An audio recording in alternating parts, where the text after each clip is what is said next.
Bonjour à tous.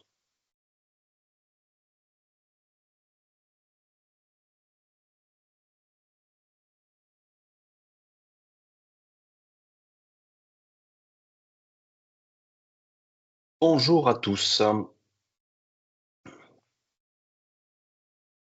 Bonjour à tous, ravi de vous retrouver ce matin. On va attendre quelques minutes, peut-être encore une minute, le temps que les derniers participants se connectent.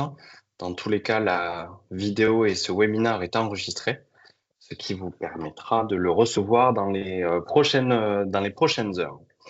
On va attendre encore quelques minutes. Bonjour Anne-Claire.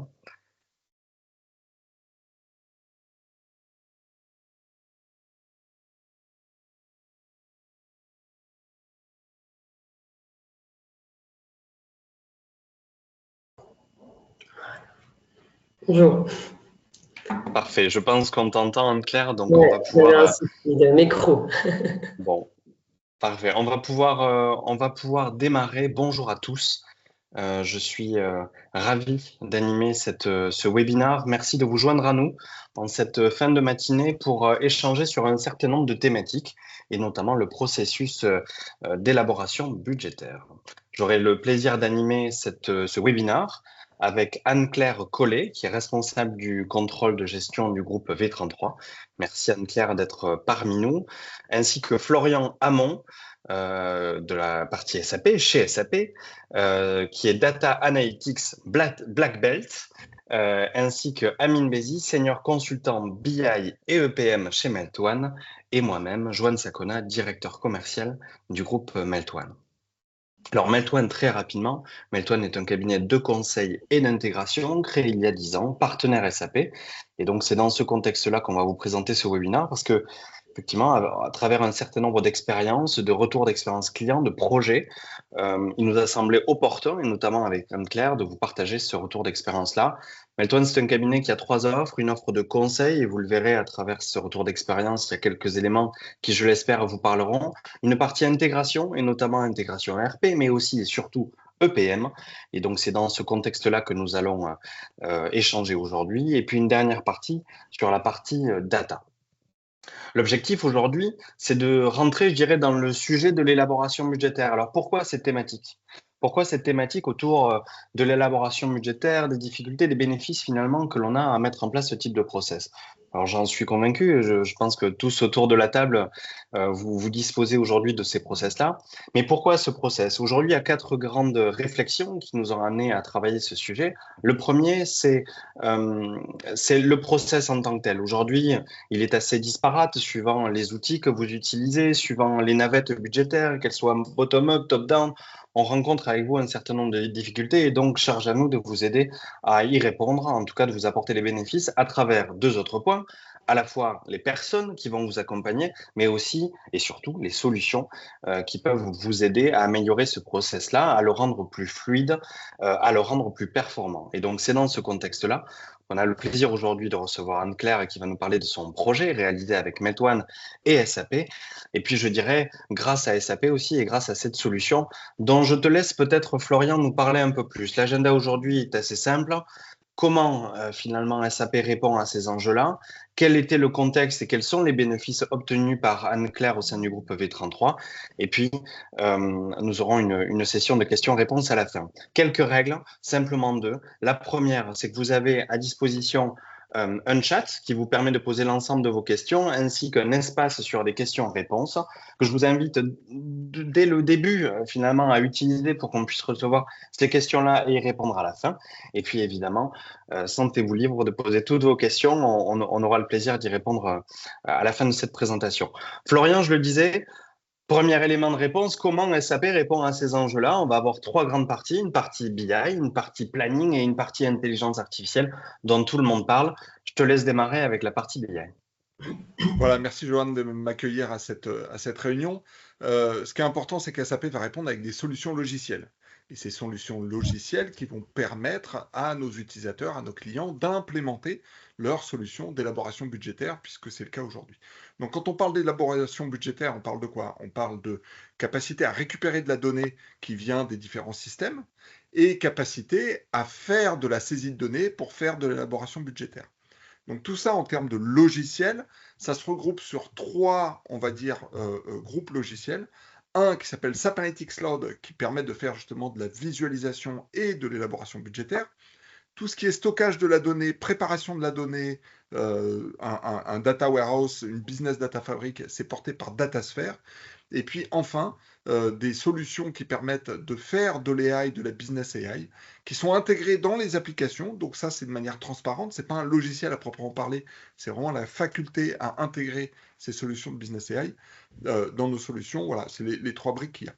Et depuis peu, depuis le 6 mars, en fait, ces briques-là ont été réunies sous un seul vocable qui s'appelle Business Data Cloud.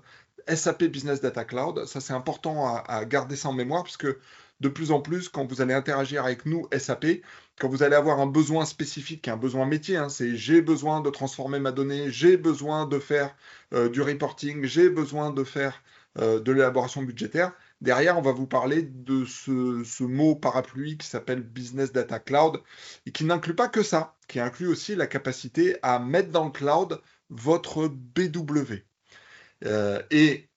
Dernier point pour couvrir sur Business Data Cloud, on intègre depuis le 6 mars une solution tierce, mais avec laquelle on a un accord, on va dire, de revente. Et cette solution tierce, c'est une solution qui va permettre de faire de l'intelligence artificielle, du machine learning, du codage en Python dans de la donnée. Et cette solution, elle s'appelle Databricks. Donc voilà, donc dans Business Data Cloud, on a la solution Business SAP Databricks, on a la solution BW qui est portée dans le cloud, et on a Datasphere et SAP Analytics Cloud. Mais encore une fois, aujourd'hui, je vais me focaliser sur SAP Analytics Cloud. SAP Analytics Cloud, qu'est-ce que c'est? Pour ceux qui ne connaissent pas encore cette solution-là, eh bien, on est un des leaders du marché sur la partie élaboration budgétaire. Et donc, on a une application qui couvre à la fois la partie élaboration budgétaire et la partie business intelligence.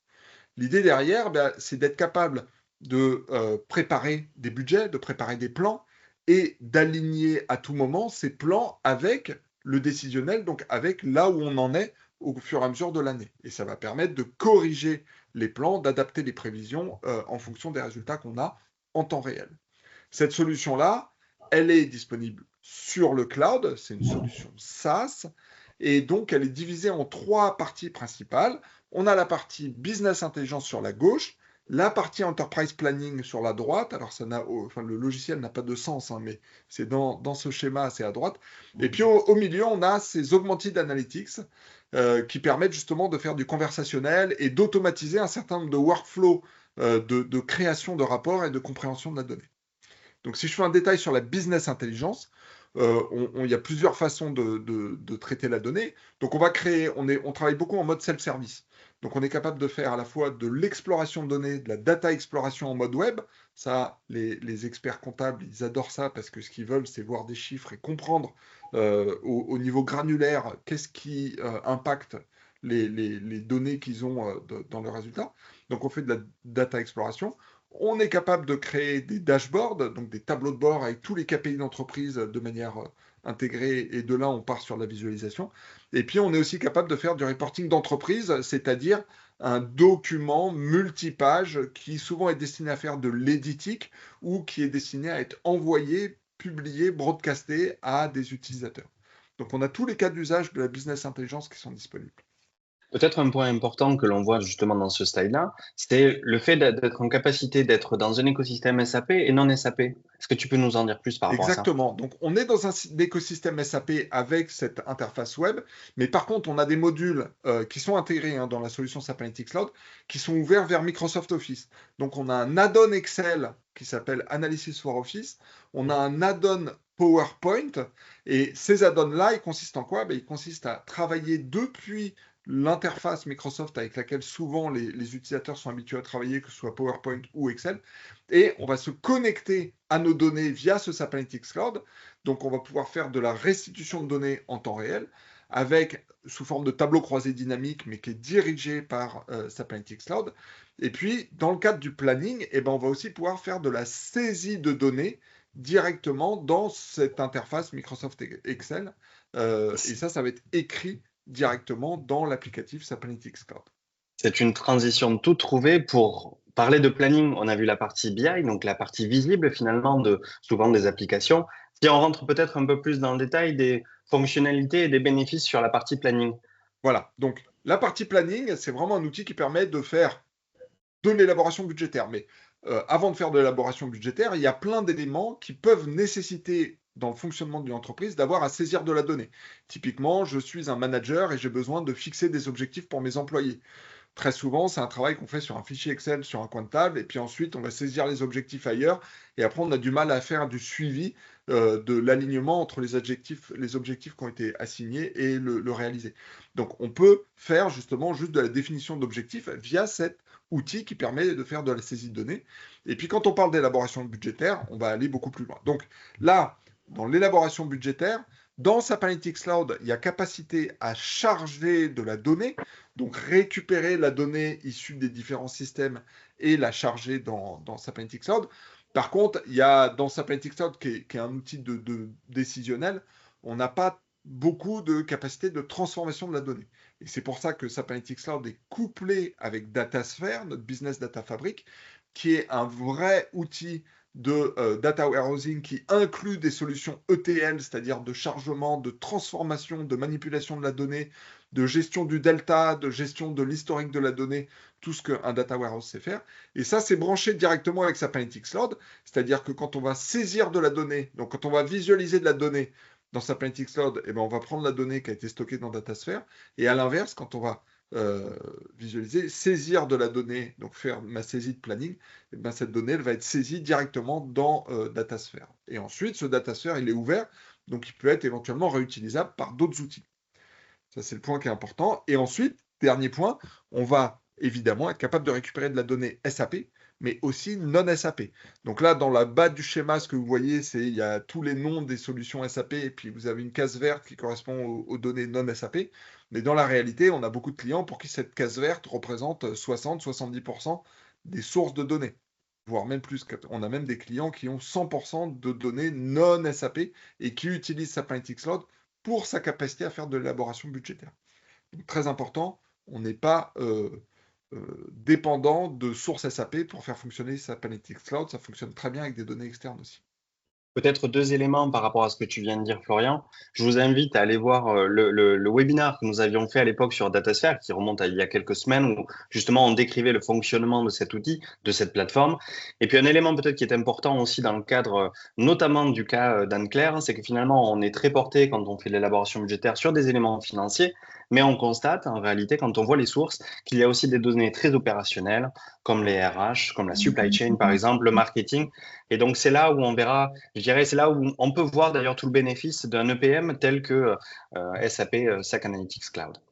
Peut-être si on rentre un peu plus dans le détail, Florian, de la manipulation de SAC, c'est-à-dire que Exactement. sur la partie Donc, prévisionnelle, sur la partie prévisionnelle, donc je vais faire ça très rapidement parce que, encore une fois, c'est un outil qui est très riche. Et donc, évidemment, la partie saisie de données, donc je vais saisir de la donnée. Soit je fais de la saisie de KPI, de chiffres. Donc, typiquement, quand on se projette dans de l'élaboration budgétaire, bah, j'ai mes chiffres pour 2025, je veux prévoir mon budget pour 2026. Mais dans mon budget, ce qui peut se passer aussi, c'est que j'ai des nouvelles dimensions, des nouvelles valeurs de dimension qui arrivent. Donc typiquement, quand je parle des ressources humaines, eh bien pour l'été, j'ai prévu d'embaucher 4 stagiaires pour couvrir ma surcharge de travail. Ces stagiaires, ils ne sont pas encore là, donc ils ne sont pas dans mon système. Mais par contre, je peux les rentrer manuellement. Donc je rajoute une valeur à ma dimension employée. Et ces stagiaires-là, bah, je vais leur affecter des tâches, je vais leur affecter des chiffres, je vais leur affecter des choses à faire. Donc ça, je peux le faire. C'est la capacité à saisir de la donnée à tous les niveaux de la hiérarchie.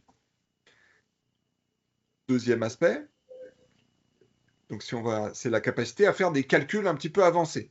Donc, dans la partie planning et élaboration budgétaire, on a toutes les fonctionnalités de ce qu'on appelle le data locking, c'est-à-dire qu'il y a des cellules auxquelles on peut interdire aux utilisateurs de toucher, parce que ces cellules-là, elles sont réservées, et donc on va pouvoir assigner des droits des cellules à certaines typologies d'utilisateurs.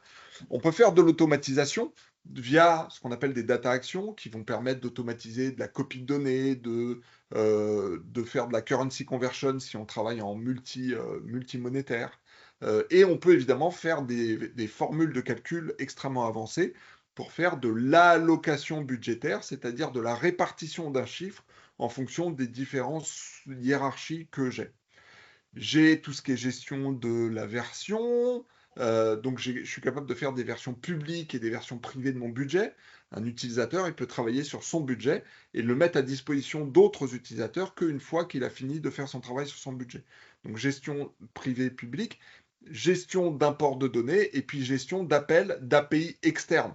Donc, pour que ce soit une solution qui puisse être totalement autonome et dans laquelle on peut récupérer de la donnée qui vient de partout, de n'importe quel système et pas forcément via de l'intégration de données telle qu'on l'entend, mais directement via de l'appel à des API de système. Donc on a toutes ces fonctionnalités-là. Autre Le, fonctionnalité, c'est les fonctionnalités de prédictif. Donc le prédictif, ce qui est très important, c'est on a du machine learning qui est disponible dans SAP Analytics Cloud, et typiquement quand je veux créer un forecast, par défaut, quand je demande un forecast, dans un outil normal qui n'a pas de moteur prédictif, il va copier l'actual et il va le mettre comme forecast de l'année suivante, et puis ensuite c'est moi qui vais adapter à la marge mon forecast.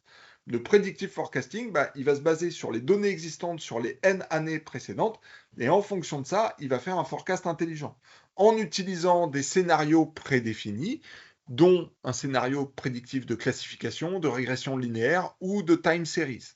Donc tout ça, c'est disponible. Et puis évidemment, on a à nouveau cette intégration avec des API qui va permettre d'intégrer des autres éléments tels que d'autres machine learning et d'autres algorithmes qui sont générés avec du Python.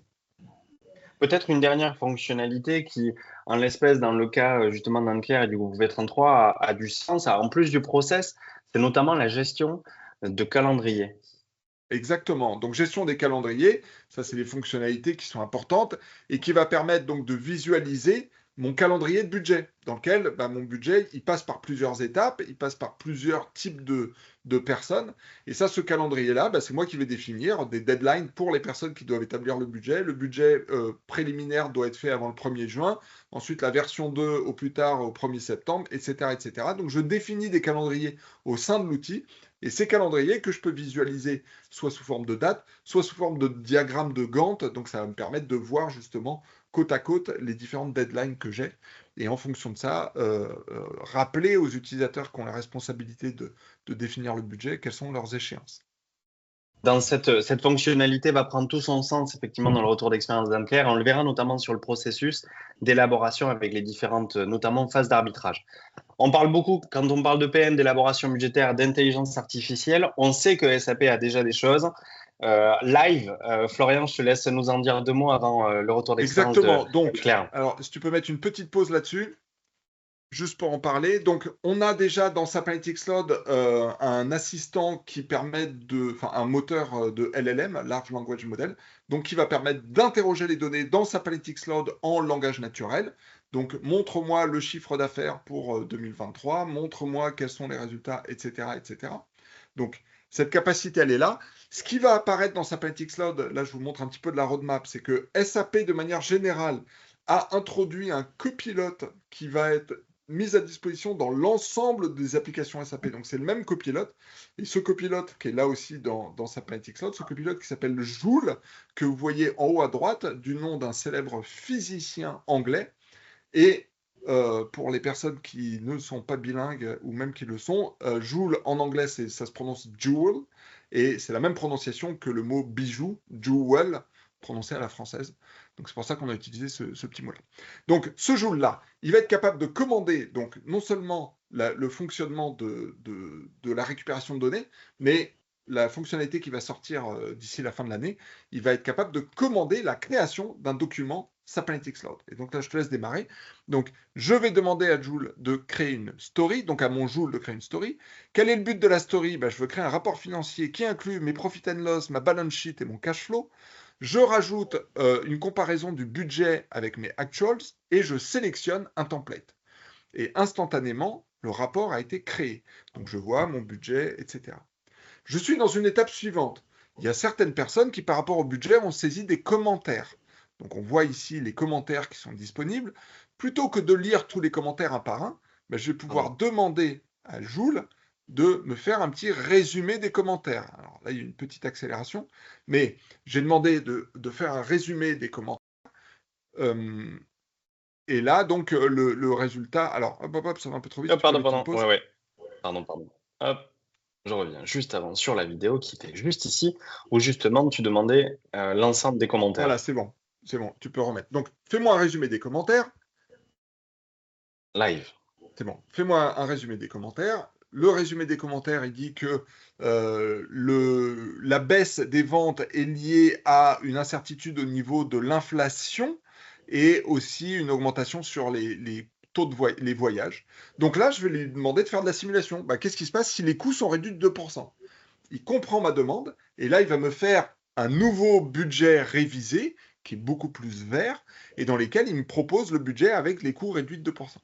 Je peux même aller encore plus loin en utilisant une fonctionnalité qui est déjà présente, qui s'appelle Compass, qui permet d'utiliser un algorithme de type Monte-Carlo, qui va permettre de poser la question, donc d'anticiper du non anticipable. Donc là, je pose une question à Joule. Quelles sont les attentes en termes d'inflation? Donc là, il va me redonner les données qui viennent au niveau mondial, entre 4 et 6% d'inflation. Je rentre ça dans mon scénario, et là, il me fait un best case, worst case scénario, c'est-à-dire qu'il va me dire, avec une inflation à 5,6%, mon résultat final va plutôt être situé autour de 253 millions de dollars, et puis avec une inflation qui est un peu plus basse à 4,1%, je vais plutôt être à 261 millions de dollars. Et évidemment, tout ça, je vais pouvoir naviguer dedans et descendre un petit peu pour voir comment je peux ajuster ma stratégie financière ou ma stratégie commerciale par rapport à ça.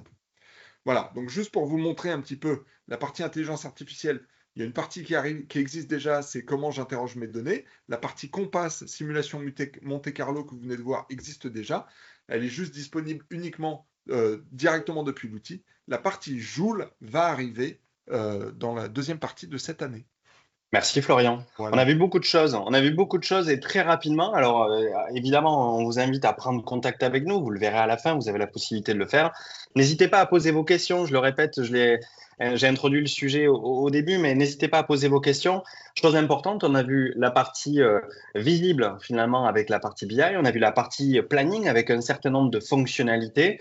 On vient de voir la partie intelligence artificielle. Maintenant, je dirais que c'est le tour de Anne-Claire de nous expliquer finalement qu'est-ce que le groupe V33, quel était le contexte dans lequel tu étais au démarrage de ce projet, de cette réflexion, et puis on va rentrer dans le détail de ce projet-là.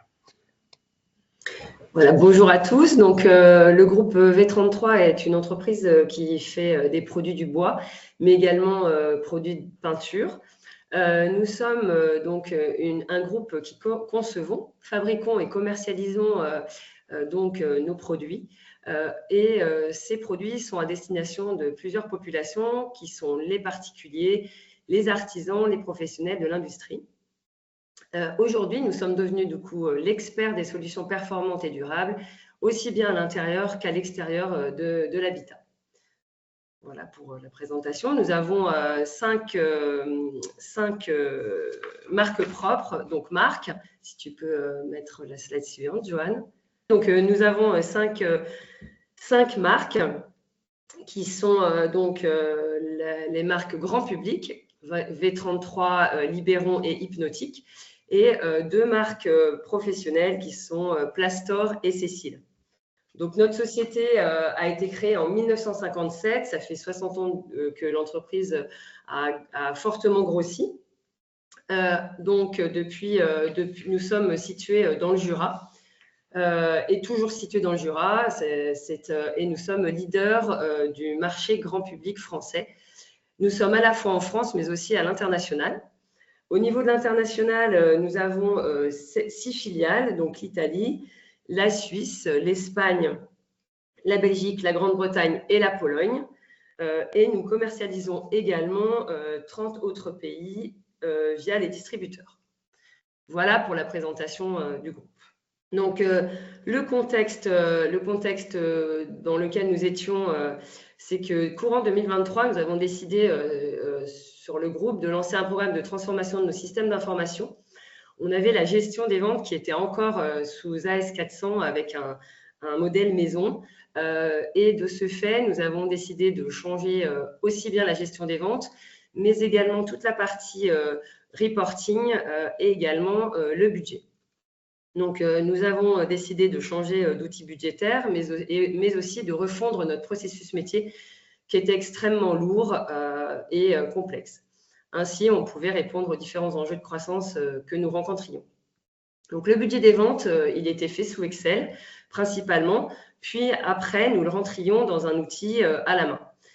Cela était très, très chronophage et nous demandait une mobilisation importante à la fois au contrôle de gestion, mais aussi aux autres personnes de l'entreprise. Donc, c'est pourquoi il y avait une nécessité de proposer une solution avec une connectivité capable de s'intégrer dans un paysage système complexe. Donc, voilà pour le contexte. Au niveau des enjeux, on en avait 4. Juste avant, pardon Flavie. Donc, c'était se doter d'une solution moderne de planification budgétaire. La nôtre était très ancienne. Simplifier et rationaliser les étapes du processus. Réduire la durée de la démarche budgétaire afin de pouvoir se concentrer sur d'autres tâches et centraliser les saisies de données via un point d'entrée unique. Peut-être Anne-Claire, désolé pour la réalité du live, je suis navré.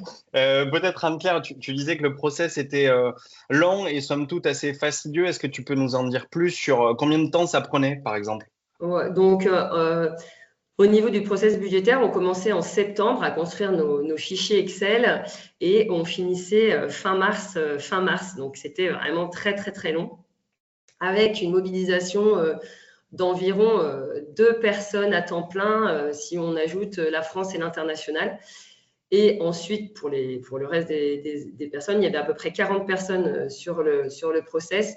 Mais voilà, les autres personnes n'étaient pas à plein temps. Mais c'était vraiment très, très fastidieux. Ok, on va pas spoiler les résultats à l'issue du projet, mais on en parlera juste après. Merci Anne-Claire. Peut-être des éléments sur l'architecture finalement de cette solution, et après on regardera le process qui sont toutes très intéressants dans votre contexte. Amine, je te laisse la parole sur l'architecture. Bonjour à tous, merci Johan. Alors, comme on peut le voir à l'écran, SAP Analytics Cloud se situe vraiment au centre de l'architecture. Sur la partie gauche, on peut voir les différentes sources qui vont nous servir à préinitialiser notre budget. On se source principalement de l'ERP S/4HANA. On y récupère nos données réelles de vente. On récupère aussi l'ensemble des référentiels nécessaires à l'élaboration budgétaire. À titre d'exemple, je pourrais citer la liste de nos clients, par exemple, ou encore notre hiérarchie produit. On se source également de systèmes non SAP, notamment un outil de prévision des ventes. Donc, on récupère les prévisions. Elles vont nous servir à la fois de référence dans notre élaboration, mais aussi de clé de répartition pour réallouer un budget qui est saisi à des niveaux agrégés vers des niveaux plus détaillés. On se source aussi de fichiers Excel qui sont intégrés en totale autonomie par les équipes métiers. Par la suite, dans la brique SAC, on peut distinguer 2 couches. Donc, la première, elle est dédiée à l'acquisition des données des différents systèmes que je viens de citer. On la consolide, on la transforme pour l'adapter aux besoins du budget. Ensuite, on la transfère vers le bloc de droite qui est dédié vraiment à l'élaboration et au reporting. Pour les utilisateurs finaux, ils ont 2 points d'accès à l'application. Donc, un navigateur web dans lequel ils pourront naviguer dans les différents écrans d'élaboration, et aussi un complément Excel pour ceux qui ont l'habitude et qui souhaitent rester à travailler sur Excel, tout en profitant pleinement des fonctionnalités de SAP Analytics Cloud. Si on regarde un peu de plus près ce schéma, on remarquera qu'il y a des flèches dans les 2 sens entre SAP Analytics Cloud et l'ERP S/4HANA. Une fois que le budget il est finalisé dans SAC, il est redescendu vers l'ERP grâce notamment aux connecteurs natifs embarqués dans la solution. Alors, on espère effectivement que cette architecture vous parle, en tout cas sur cette notion de multisource, d'entrée de données, de source de données. Je pense que ça parle à tout le monde sur des environnements qui sont SAP, mais aussi non SAP. Et puis, il y a un élément sur la droite du slide qui est intéressant et qui permet de faire la transition avec le process, qui est la notion de navigateur web et d'add-in Excel. Donc, je vous propose peut-être qu'on rentre dans le process fonctionnel de l'élaboration budgétaire au sein du groupe V33. Anne-Claire, je t'en prie. Donc, nous avons donc un processus bottom-up, donc comme vous pouvez l'observer. On a plusieurs populations qui interviennent dans notre budget. on a donc une population de commerciaux. Donc, toute la direction commerciale participe à cette construction budgétaire, mais aussi la partie marketing, voilà, les chefs de produits ou chefs de groupe marketing. Donc, les deux directions travaillent un peu différemment. Les commerciaux vont travailler plutôt avec une vision chiffre d'affaires. Quant au marketing, ils travaillent au niveau des volumes, donc au niveau du litre vendu nous concernant. La direction commerciale va faire une saisie en chiffre d'affaires au niveau de la centrale d'achat et à la famille de produits.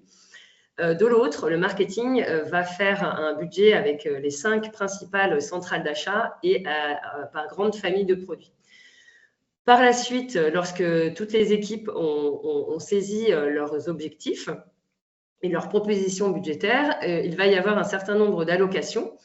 Par exemple, pour vous donner un exemple, au niveau du marketing, le marketing saisit donc que 5 centrales, mais nous en avons bien d'autres, ce qui fait qu'il y a une notion de autre centrale qui va par la suite être allouée par l'outil et qui va nous permettre d'avoir une proposition de budget à la centrale fait automatiquement.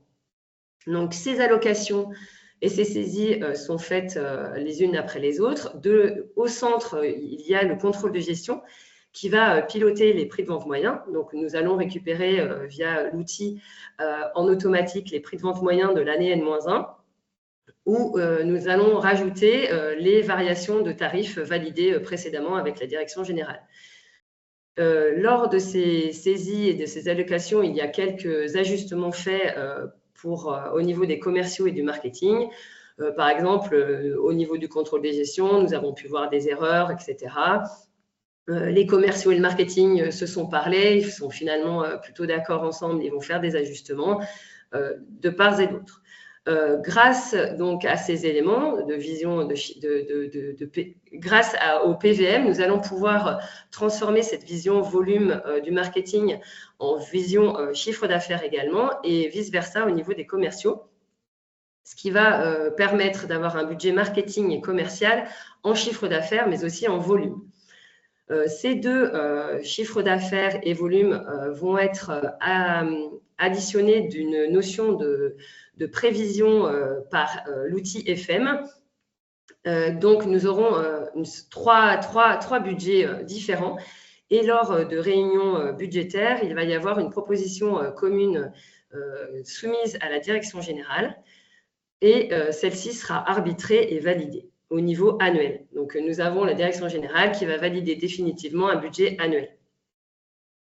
Lorsque le budget annuel a été validé, nous allons à ce moment-là élaborer un budget mensuel. Donc, cette mensualisation est définie et proposée par l'outil via des clés de répartition. Et bien sûr, cette mensualisation sera à la fois faite par grande centrale, mais également par direction régionale et chef de secteur. Donc, nous allons très, très bas dans notre budget et nous allons pouvoir, à chaque étape, centrale, directeurs régionaux et chef de secteur, faire des ajustements permettant d'obtenir à la fin un budget final V33 qui va être donc et chef de secteur. Donc, nous allons très, très bas dans notre budget et nous allons pouvoir, à chaque étape, centrale, directeurs régionaux et chefs de secteur, faire des ajustements permettant d'obtenir à la fin un budget final V33 qui va être finalisé et envoyé dans les systèmes, à la fois SAC Analytics Cloud côté Analytics pour avoir une BI avec une notion budgétaire, mais également dans SAP. Merci Anne-Claire. Voilà. Donc on voit qu'il y a plusieurs sujets, finalement il y a plusieurs populations qui travaillent ensemble, plusieurs visions différentes mais qui se rejoignent sur un objectif commun, plusieurs phases d'arbitrage, une gestion de la navette budgétaire qui est plutôt bottom-up, donc plusieurs complexités finalement associées à ça. On y reviendra d'ailleurs après dans la complexité, mais je peux peut-être déjà te poser une question qui nous a été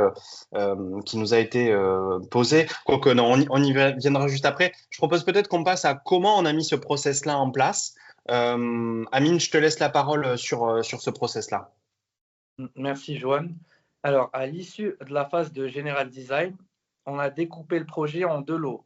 En règle générale, on procède à un découpage par domaine fonctionnel, mais sur le projet V33, on a découpé plutôt par filiale. Un lot spécifique France, un lot international. On a procédé ainsi, notamment aux spécificités qui sont assez hétérogènes entre les 2 process. Par la suite, sur la phase de réalisation, on commence plutôt par un socle commun. On se réunit avec les équipes V33, on fait une revue du besoin, on se refixe la trajectoire et on passe très rapidement sur de la démonstration sur l'outil afin que les utilisateurs puissent vraiment se projeter sur la solution cible. On se refixe un délai pour réitérer sur la phase de paramétrage, vraiment pour garder cette approche assez agile et itérative.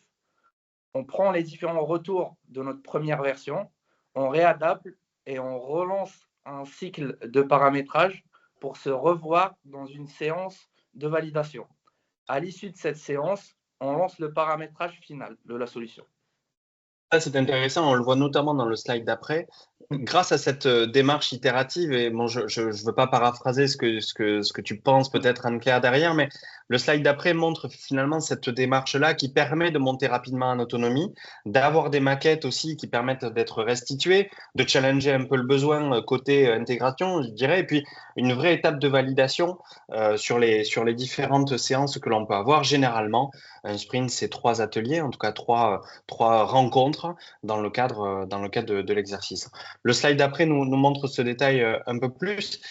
Et puis, je dirais qu'on peut passer finalement, donc on le voit effectivement entre la revue d'expression de besoin, la revue de la solution, cette première itération avec cette première maquette, et puis la validation juste à la fin. On peut peut-être passer sur, avant les questions, sur les bénéfices obtenus, Anne-Claire, dans le cadre à la fois de ce projet, grâce à la solution pour tes équipes. C'est le slide juste après, Flavie. Anne-Claire, je te laisse la parole peut-être sur les 3 premiers et puis je laisserai le dernier mot à Amine. Très bien. Donc, au niveau des bénéfices obtenus, premièrement, la fiabilité de la donnée est renforcée puisqu'on fait des intégrations directes avec le système ERP. Ainsi, on a la même information pour tous. Deuxième point, on avait vraiment besoin de gagner du temps. Donc, on a un gain de temps significatif sur l'exercice budgétaire grâce justement à des utilisations de fonctionnalités d'automatisation, de consolidation et de collaboration en temps réel. Voilà pour les deux premiers bénéfices. Mais également, on a un socle commun à la fois au niveau planning et reporting, une plateforme unifiée qui intègre à la fois le planning et le reporting, ce qui est vraiment bénéfique, en tout cas chez le groupe V33. Peut-être avant que Amine prenne la parole sur le délai d'implémentation, tout à l'heure, tu nous disais que le process jusqu'alors était assez long et fastidieux et prenait quand même pas mal de mois. Aujourd'hui, la réalité de ce process-là, c'est combien de mois, c'est combien de temps? Alors, c'est toujours un peu long. On commence mi-octobre et puis on finit fin février, mais on a quand même gagné du temps. Et surtout, pour les équipes contrôle de gestion, on a un gros gain de temps puisqu'auparavant, on construisait les outils. Là, ce n'est plus du tout le cas puisqu'on a les éléments en direct et le système nous donne les éléments immédiatement. Et également, cela fait gagner du temps aux équipes opérationnelles puisqu'on leur propose des budgets que soit elles peuvent changer mais qu'elles peuvent valider dans ces termes, ce qui fait gagner beaucoup de temps. Ok, merci Anne-Claire.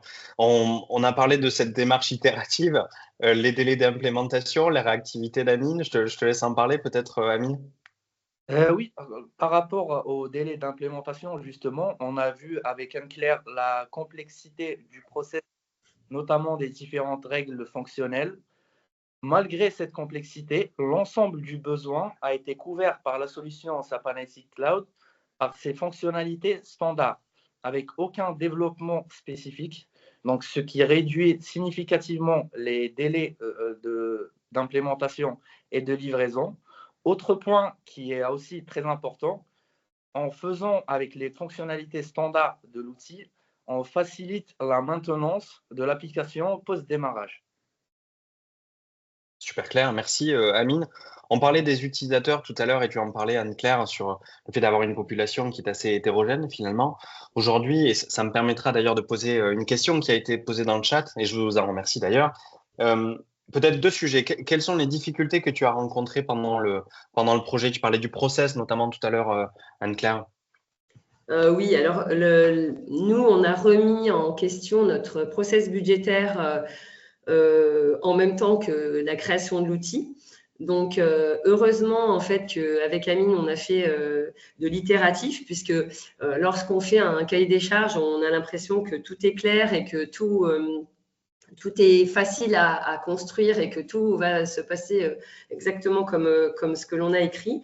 Et c'est vrai que finalement, heureusement qu'on a eu une grande phase de recettage et d'aller-retour avec Amine. Parce que en fait, on s'est rendu compte parfois que les calculs en automatique qu'on avait prévus, qu'on avait imaginé, ne fonctionnent pas exactement comme on avait décidé, comme on avait imaginé. Et donc voilà, c'était les difficultés rencontrées, c'est qu'on a un process nous très complexe. Alors pour vous dire, on a notre base de départ, on a 450 000 lignes de données. Donc, bien évidemment, il y a des cas particuliers à laquelle on n'avait pas pensé. Et c'est vrai que heureusement que Mailfoy était très réactif et nous ont fait des modifications rapides parce que voilà, c'était pas toujours évident d'arriver à ce qu'on voulait, puisque l'outil, c'est quand même mathématique.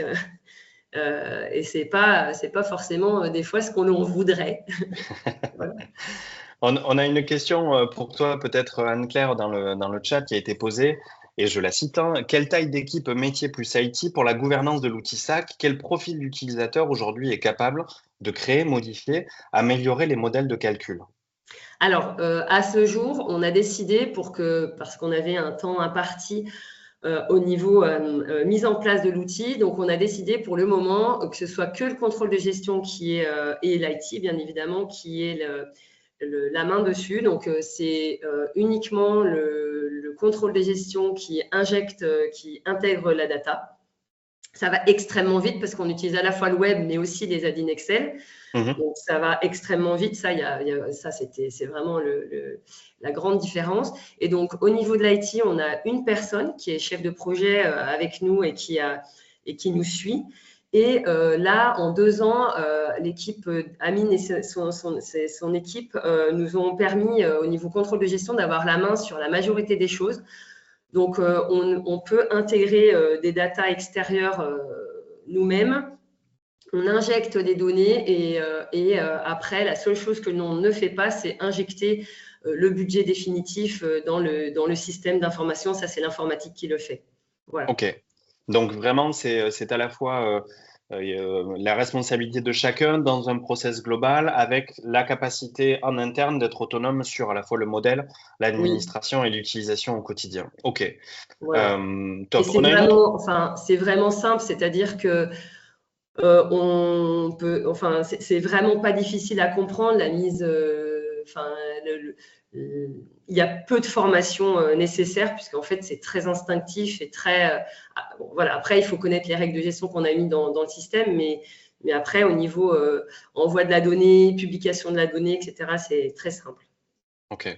Je continue un petit peu dans la continuité. En ce qui concerne l'outil, on a une autre question qui est la suivante. Quel autre EPM avez-vous considéré avant d'arriver au choix de SAC et quels ont été les critères décisifs? On en a un peu parlé. Anne-Claire, je te laisse la main. Alors, nous, on avait S4HANA et nos informaticiens souhaitaient ne pas avoir d'interface, un minimum d'interface, parce qu'on avait un système auparavant avec des multitudes d'interfaces, donc eux ne souhaitaient pas d'interface. Donc, on a quand même regardé plusieurs outils, mais c'est vrai que SAC Analytic Clouds, ayant S4HANA, nous a été, pour nous, cela a été évident. Hein, on n'a pas changé on n'a pas travaillé sur beaucoup d'autres outils parce que ça convenait exactement à nos besoins, que ça gérait énormément de données et que ça utilisait également un bout d'Excel. Voilà. Parfait. Mais voilà, je n'ai pas été chercher d'autres. Je sais qu'il y a d'autres outils, mais je les connais pas forcément très bien. Dans le contexte effectivement dans lequel tu étais, c'est vrai qu'il y avait une suite logique à rester dans un environnement C'est ça. SAP. Tu Oui. parlais justement de volume de données. On a une question aussi qui a été posée dans le chat. Donc, je la cite. Prenons le cas de gestion où les données des transactionnels, donc ERP, CRM, système de prod, sont volumineux et nécessitent d'être enrichis avec des ajouts de dimensions, etc., par des mécanismes d'allocation. La première question est la suivante. Elle est peut-être plus adressée à Amine et Florian sur la partie technique. Est-ce que ce type de retraitement, d'enrichissement est à faire dans SAC Planning ou plutôt dans DataSphere ou ailleurs? Alors, moi, la réponse côté SAP, hein, c'est que SAC Planning a des fonctionnalités de traitement de la donnée, mais qui sont relativement limitées. Pour faire du traitement d'enrichissement de la donnée, normalement, il faut vraiment un outil dédié à ça. Et c'est pour ça qu'on a cette combinaison SAP Analytics Cloud DataSphere et DataSphere qui est capable de gérer des énormes volumétries de données, hein. On est capable de... là, on a des DataSphere à 12 terabytes. Qui sont disponibles. Et donc, on branche SAP Analytics Cloud directement sur ce datasphère. Et donc, on travaille sur ces données-là. On travaille sur des énormes volumétries avec des temps de réponse très corrects. Parfait. Mais j'espère que ça répond aussi à la deuxième question qui était la suivante. SAC Planning, est-il taillé pour manipuler et transformer des données de gros volumes? On a quelques exemples, 10 millions de records, temps de traitement actuel de plusieurs heures sur BWIP, ou plutôt analyser des données agrégées. Je pense qu'on a les éléments de réponse. Chaque chose doit se faire au bon endroit, avec la Exactement. puissance justement que permet finalement cette plateforme-là. Et tu le disais en introduction, avec ce nouveau terme qui permet justement d'enrichir et d'englober un certain nombre de solutions au sein même d'une plateforme unique. Eh bien, écoutez, merci. Peut-être une dernière question pour toi, Anne-Claire, avant de te remercier. C'est la projection. Alors oui, effectivement, je vous invite, merci Flavie, je vous invite à répondre à ce questionnaire. Si vous souhaitez en savoir un peu plus, prendre rendez-vous avec nous, rentrer un peu plus dans le sujet, dans le détail de ces solutions, n'hésitez pas à répondre à ce formulaire-là. Peut-être une dernière question pour toi, Anne-Claire, sur tes projections. On a parlé du passé, on a parlé du présent. Si on parle un petit peu du futur, quelles sont les prochaines étapes, quels sont les prochains scopes fonctionnels que tu souhaiterais que l'on adresse ensemble? Moi, au niveau du groupe V33, ce qu'on souhaiterait, là, on a fait toute la partie budgétaire, c'est faire également tout ce qui est forecast dans le même outil. Et donc là, on n'est que sur le chiffre d'affaires et les volumes, puisque c'était ce qui nous prenait le plus de temps. Mais l'objectif, c'est également de faire notre budget de frais, pour construire un PNL budget dans cet outil également. Parfait. Merci Anne-Claire. Merci beaucoup. Je vois qu'on a d'autres questions.